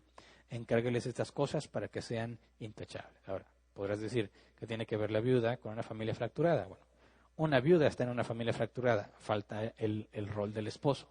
Pero aún cuando no murió el esposo, ¿verdad? Sino que el hombre abandonó a su familia, lícita o ilícitamente según la Biblia, bueno, esta madre soltera con hijos es prácticamente una viuda. Porque además de sostenerse a ella misma, va a tener que sostener a sus hijos. Entonces, la iglesia tiene un compromiso también con ese tipo de casos. Si una mujer no puede proveer para ella y para sus hijos, debe encontrar refugio y ayuda en la iglesia. Y para eso Pablo da una serie de instrucciones, ¿verdad? Porque es claro que la iglesia debe ayudar a aquellos que no tienen lo necesario para la vida, aunque no sea propiamente una viuda. También la Escritura nos dice, Santiago nos dice que la religión pura ante Dios es visitar o ayudar a los huérfanos y a las viudas. Entonces la ayuda no nada más se extendía a las viudas, porque no tenían cómo sostenerse, también a los huérfanos. Y puede aplicar sin ningún problema a madres solteras que no pueden sostenerse a sí mismas y a sus hijos. La iglesia tiene un compromiso. Hay muchos pasajes en la Escritura que por tiempo no voy a analizar. Pero la Escritura dice, si tú ves que alguien no tiene lo necesario para comer, no le digas Dios te bendiga si tú tienes con qué ayudarlo. Tú debes ayudar. Tenemos esa responsabilidad unos con otros en ayudar al que no tiene lo necesario para vivir. Y en el caso de este tipo de personas que necesitan una ayuda, no solo de una vez, porque el problema no se resuelve con una vez que los ayudas, Pablo le explica a Timoteo el número o los requisitos que se deben de cumplir. Pero veamos primero en Hechos 6:1, que a las viudas, dice, en aquellos días, al aumentar el número de los discípulos, se quejaron los judíos de habla griega contra los de habla aramea de que sus viudas eran desatendidas en la distribución diaria de los alimentos.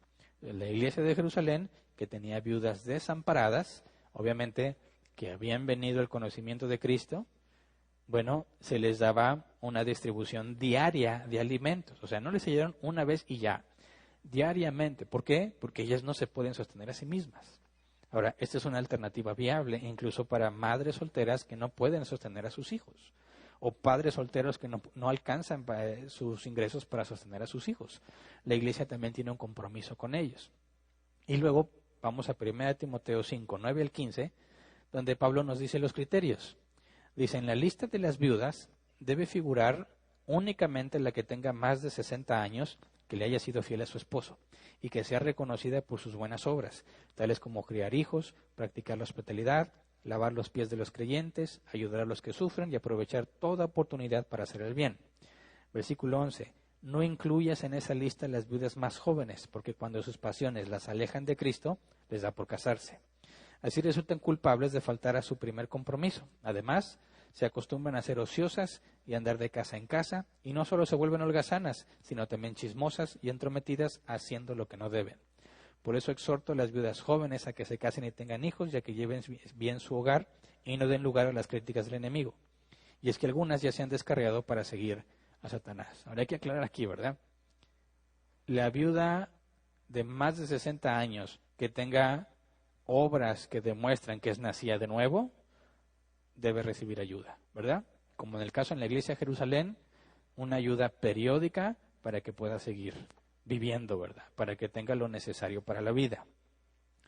Pero cuando habla de las viudas jóvenes, no hay que confundirse. No está diciendo que las viudas jóvenes quedan descartadas, no. Está diciendo que normalmente las viudas jóvenes se apartan de Dios y esas no deben ser consideradas. ¿Me explico? No está diciendo que una viuda joven no puede recibir ayuda. Está diciendo aquellas que con tal de seguir sus pasiones se apartan de Cristo, que andan ociosas, que se meten en cosas que no andan de entrometidas y chismosas haciendo cosas que no deben. Dice, algunas se han descarriado para seguir a Satanás. Entonces, el criterio no es una viuda joven no recibe ayuda, no, es una viuda joven que se ha entregado al mundo no tiene por qué recibir ayuda. ¿Se entiende? Aún si es una viuda de más de 60 años y no tiene evidencia de que es nacida de nuevo, no debe ser ayudada. Ahora, esta otra categoría que veremos más adelante, como ayudas a los que son de fuera de la iglesia. También tenemos compromiso para con los pobres, pero no es el tema de hoy, ¿verdad? Entonces, como iglesia se tiene que considerar la forma en la que se va a ayudar a las familias fracturadas. Ya sea que los padres no están, como yo comenté que fue mi caso, o que uno de los padres están, pero el sustento no es suficiente para la familia. Todos como iglesia, lo que dice ahí, lo que leí también anteriormente es, cada uno tiene una responsabilidad para ayudar a los de su familia. Ahora, si una mujer no tiene familia que se haga responsable de él, o no hay una familia fracturada en la que ningún familiar les pueda ayudar, la iglesia ayuda. Lo primero que se busca es que no sea una carga para la iglesia, ¿verdad? Que la propia familiares de la familia fracturada se hagan cargo de sus necesidades. Pero si eso no es posible, la iglesia debe asegurarse de proveer. Entonces, ¿qué diferente sería? ¿Qué diferente sería que una familia fracturada encuentre en la iglesia el refugio y la ayuda que necesita? Sería de mucho beneficio que cualquier afligido, cualquier persona que no importa que haya cometido pecados graves, está arrepentido y busca la restauración, qué bueno sería que encuentre una iglesia bíblica donde le abran los brazos y lo reciban con amor. ¿Por qué? Porque Dios lo ha perdonado. Si uno de nosotros sufre, dice la Escritura, todos los demás comparten su sufrimiento. Como iglesia somos un cuerpo. Si uno de los miembros sufre, dice 1 Corintios 12:26, si uno de los miembros sufre, los demás comparten su sufrimiento. Y si uno de ellos recibe honor, los demás se alegran con él. Necesitamos ser una iglesia bíblica, una iglesia que cumple con su responsabilidad, una iglesia que aprende a perdonar a los que han pecado sin importar lo grave de su pecado, siempre y cuando Dios haya dado evidencia de su arrepentimiento. Este debe ser un refugio para todo ese tipo de personas que están buscando a Dios, que reconocen que son pecadores y quieren seguir avanzando. Árbol Plantado debe ser una iglesia así y nos vamos a esforzar porque así sea. Ninguno de nosotros va a menospreciar a otro por los pecados que lleva a cometer, sino que vamos a buscar la evidencia de arrepentimiento y si Dios lo comprueba, te reconoceremos como nuestro hermano en Cristo. No vamos a juzgarte más por lo que hiciste, porque si Dios ha decidido no recordar tu pecado, tampoco nosotros.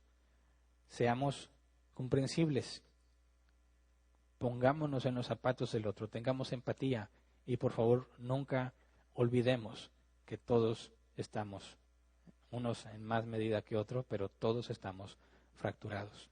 No somos un club de gente perfecta, no somos un club de gente buena, somos una asamblea de pecadores afligidos que necesitan un Salvador. Así que vamos a orar para terminar. Señor, concédenos comprender, Padre, lo que somos realmente. No permita, Señor, que caigamos en nuestras propias convicciones de que hay mejores cristianos o peores cristianos según las cosas que han hecho. Enséñanos, Padre, a no tratar de acumular o proteger una reputación. Al contrario, danos la oportunidad, Señor, de dejar en claro que nosotros no somos merecedores de nada, no somos dignos de ti, sino que todo lo que haces por medio de nosotros lo haces porque sí te ha placido, simplemente para gloria de tu nombre. Señor, permítenos entender que aún nuestros errores más vergonzosos pueden ser usados para tu gloria. Que ninguno de nosotros tenga una expectativa más alta de sí mismo de la que debe tener, ni de ningún otro. Que entre nosotros, Padre, no volteemos a los demás para tratar de determinar cómo es el cristianismo, no, sino que te pedimos que nos concedas ir a tu palabra para determinar cómo debe ser el cristianismo. Enséñanos a perdonar, enséñanos a recibir al afligido, al que está arrepentido. Enséñanos a ser como tú, Señor. Queremos tratar con amor a quien tú has perdonado, así como tú amaste a la mujer pecadora que lavó tus pies. Concédenos no ser como Simón, sino ser como tú, Señor. Gracias por todo lo que nos has dado y por todo lo que nos darás. Amén. Y bueno, pues me gustaría ver las preguntas que tienen aquí las personas, pero no hay nadie. Así que vamos a tener nuestra sesión de preguntas y respuestas, partiendo de como si todos, como lo hacemos, decir los 15 minutos que tenemos normalmente, pero pues esos 15 minutos van a estar abiertos para cualquiera que pregunte en línea, ¿verdad?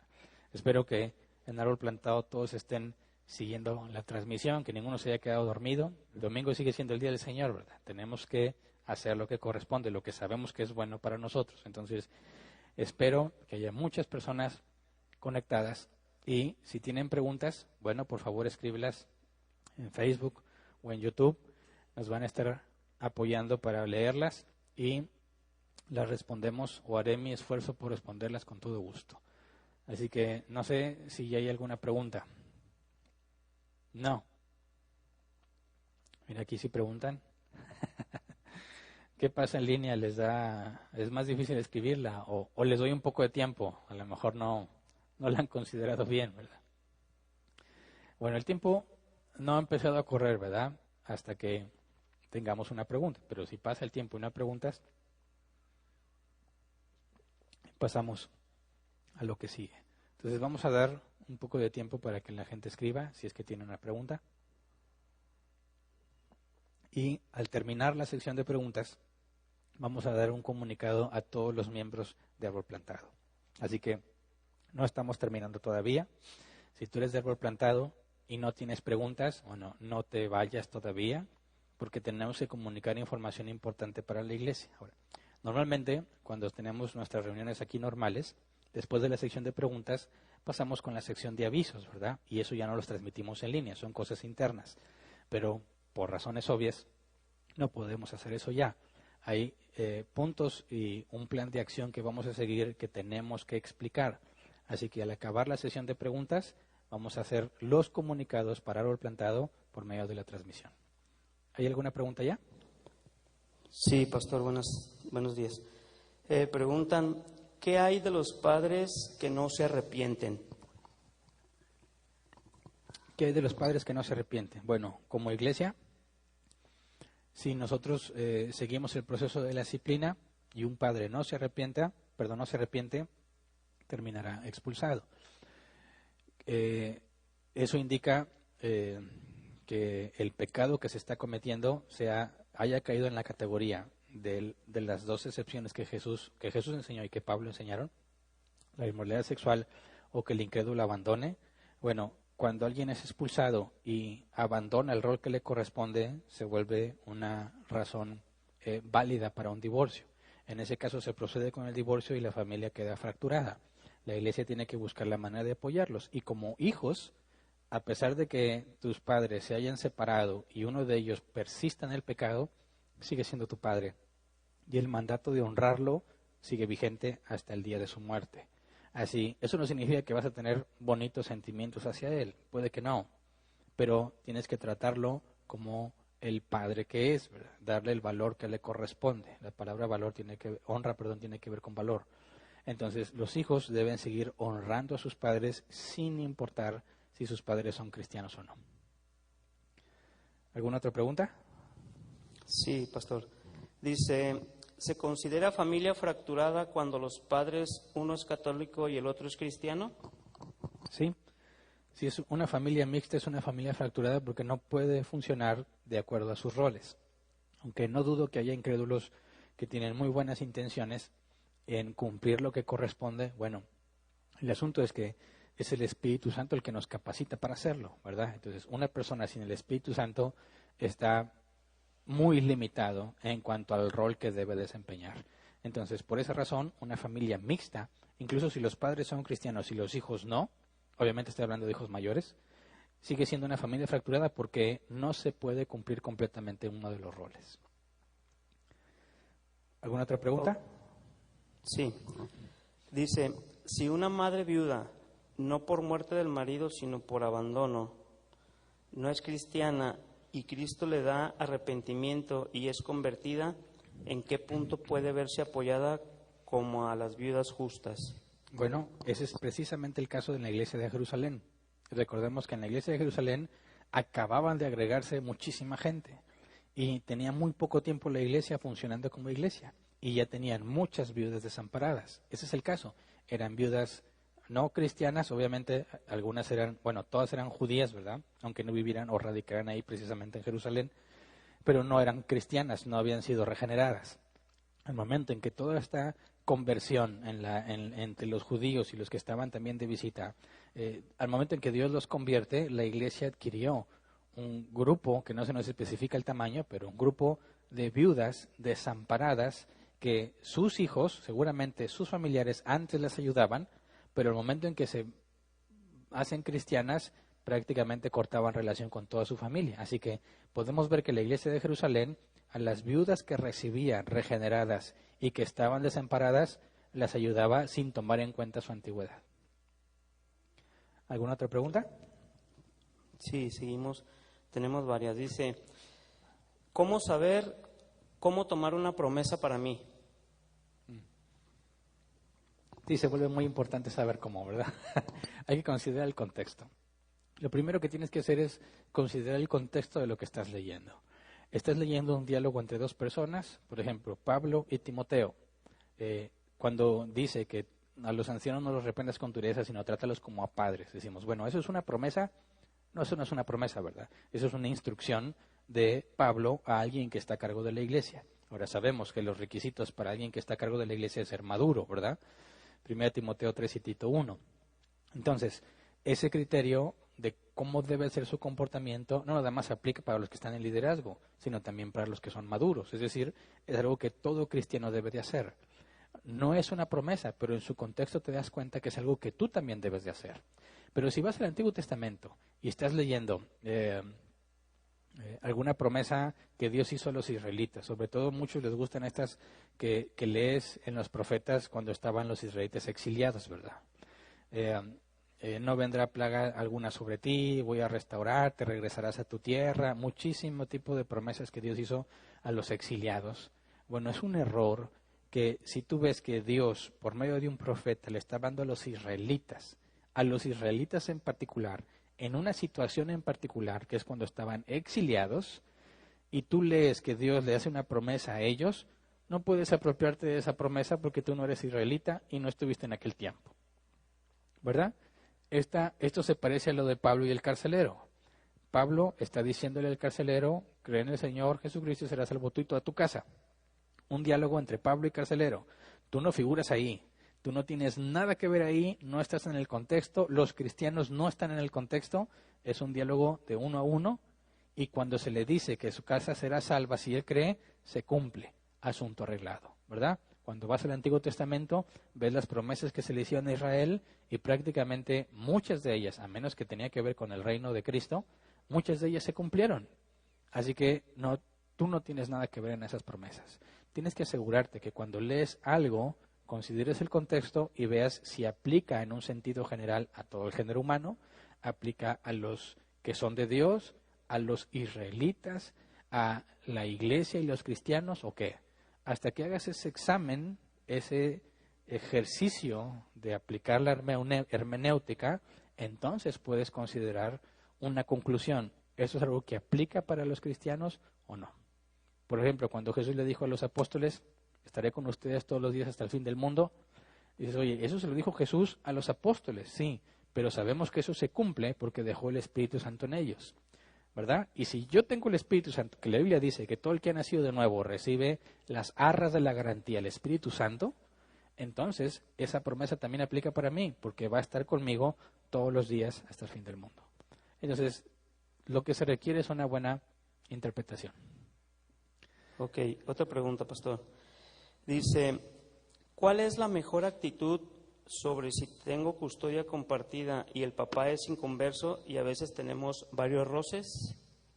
Bueno, a paz nos ha llamado el Señor, dice la Escritura. Mientras no sea posible, estad en paz con todos los hombres.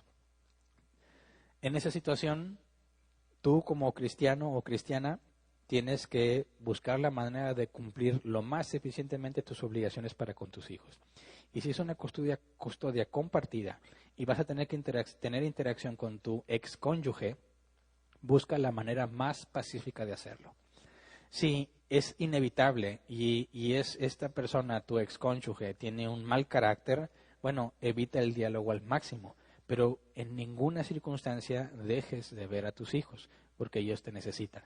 Aunque estén enojados, aunque estén rebeldes, aunque estén resentidos, quizás ahora no entienden muchas cosas, pero tú tienes que cumplir con tu responsabilidad tratando de mantener la paz en la mayor medida de lo posible, sin dejar de ver a tus hijos. Ya por medio de la oración le suplicas a Dios que te dé paz en ese proceso y vas a ver cómo de una u otra forma, ya sea porque Dios te dé una interacción más pacífica o te dé paciencia con tu excónyuge, vas a encontrar como quiera que Dios responde. Ok. Esta pregunta es algo parecido a la de las promesas, pero te la voy a hacer como que ya explicaste mucho. Pero dice, ¿las promesas que Dios le hizo a los hombres del Antiguo Testamento las podemos tomar para nosotros o nuestros hijos? Bueno, ya lo expliqué, va a depender del contexto. Analiza bien el contexto. Y, por ejemplo, si ves la promesa que Dios le hizo a Abraham, en ti serán benditas todas las naciones, en tu descendencia. Y luego Pablo nos dice en la Escritura, nosotros somos descendencia de Abraham. Entonces allí entiendes que en la promesa que se le hizo a Abraham estábamos incluidos nosotros, gente de las naciones. Pero ahí la propia Biblia te explica eso, ¿verdad? Si no hay una explicación de esa manera y tú no apareces en el contexto, entonces no es una promesa para ti. Ok. Dice otra pregunta. En el caso de una viuda creyente, pero creyente, pero sus hijos no lo son del todo, ¿cómo apoyar para que ellos cumplan con su rol, o tomaría uno como creyente ese rol? Bueno, la Iglesia no puede tratar de persuadir al incrédulo de hacer algo, ¿verdad? Nuestra responsabilidad es para con los creyentes en primera instancia. Entonces, si una viuda tiene hijos incrédulos que no se hacen cargo de ella, la Iglesia no tiene por qué entrar en conflicto con los hijos de la viuda. La Iglesia va a tener que encontrar la manera de apoyar a la viuda para resolver el problema. ¿Sí me explico? La Iglesia no tiene ninguna injerencia en las decisiones del incrédulo y no va a tratar de demandar o imponer lo que la Biblia dice al incrédulo. En este caso, si los hijos incrédulos renuncian o no quieren hacerse cargo, la Iglesia tiene que encontrar la manera de ayudarles a esa viuda. Ok, dice, ¿cómo saber que eres justa, ayudar y no ser negligentes? ¿Cómo saber si eres justo al ayudar o cómo? Pues me imagino, porque así está escrita, ¿cómo saber que eres justa, ayudar y no ser negligente? Dice, en mi familia hubo un divorcio de mi hermana, claro que no son cristianos, pero mis sobrinos buscaban una ayuda y orientación porque fue un shock emocional para todos nosotros, y su familia conoce de Dios y no reciben la ayuda de sus sobrinos. Bueno, en el caso que Pablo menciona de que una viuda desamparada, los que se deben hacer responsables son sus familiares, ahí aplica. Si tienes a alguien desamparado, aunque no sea cristiano, pero tú lo eres, tú entiendes que tienes una responsabilidad para sostener a tu familia, que es lo que explica Pablo. Pablo parte desde la perspectiva de la viuda, ¿verdad? Y dice, los familiares deben ayudar a sostener a la viuda, para no ser una carga a la iglesia. Pero en el caso de que la iglesia no esté involucrada, ¿verdad? Porque los que están padeciendo no son cristianos. Bueno, no significa que la iglesia no pueda ayudar en alguna ocasión. Claro que puede ayudar en alguna ocasión, pero la primera responsabilidad es de la familia. Entonces, si yo como cristiano veo que mis familiares están en una situación crítica, yo entiendo bíblicamente que tengo la responsabilidad de ayudarlos, aunque ellos no sean cristianos, porque son mi familia, ¿verdad? Ahora, si esa familia pertenecía a la iglesia, aún así no se supone que la iglesia le ayude si yo como hijo puedo suplir las necesidades. La iglesia debe de apoyar a aquellas viudas o desamparados o huérfanos que no tienen nadie que pueda sostenerlos. Ok, permíteme, hay otra pregunta, dice, es que no me quiero brincar.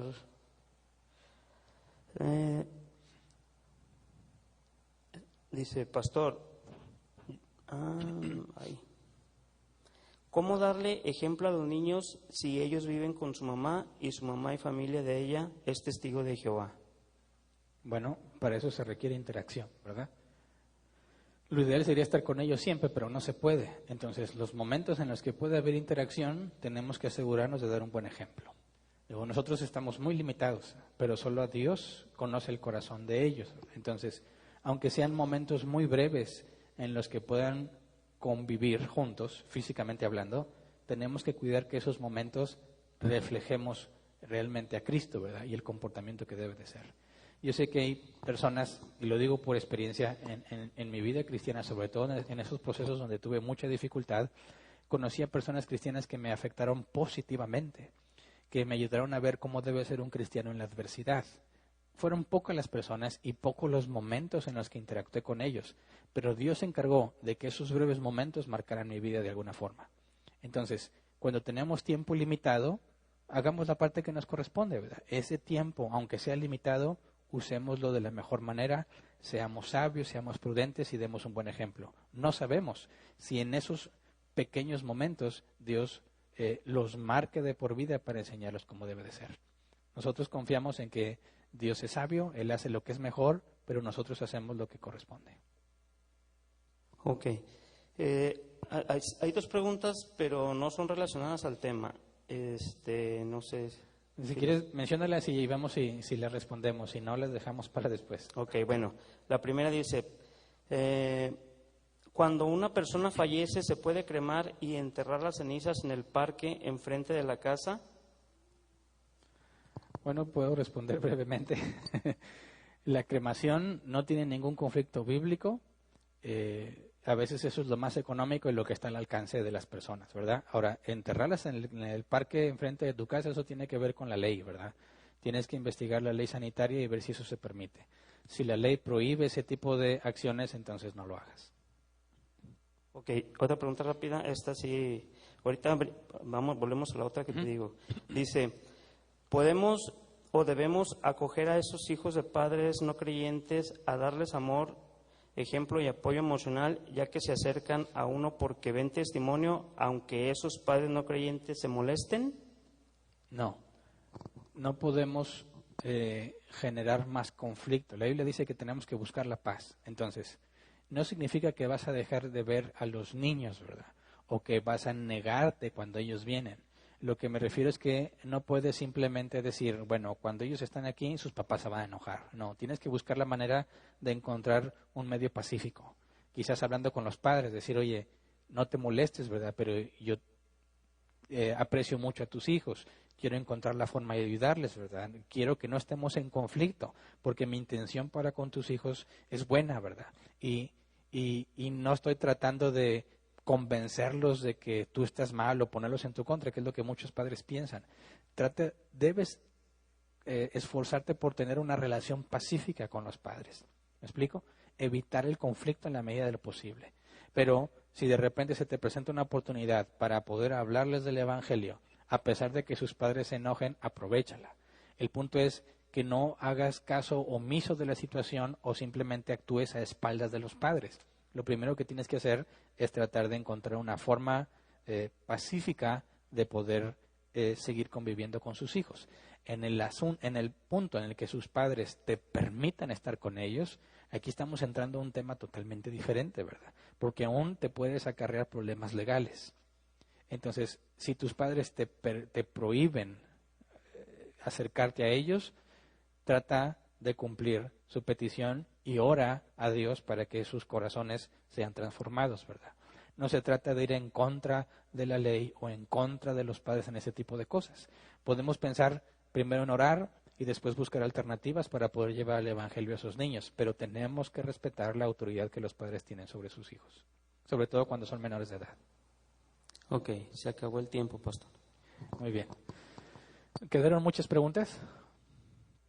Como unas 2. Como 2 preguntas. Bueno, vamos a hacer esto. Vamos a estar monitoreando si los 15 minutos son suficientes. Si vemos que se empiezan a quedar muchas preguntas, obviamente por la situación en la que nos enfrentamos, podríamos considerar un poco más de tiempo, pero lo vemos más adelante. Entonces,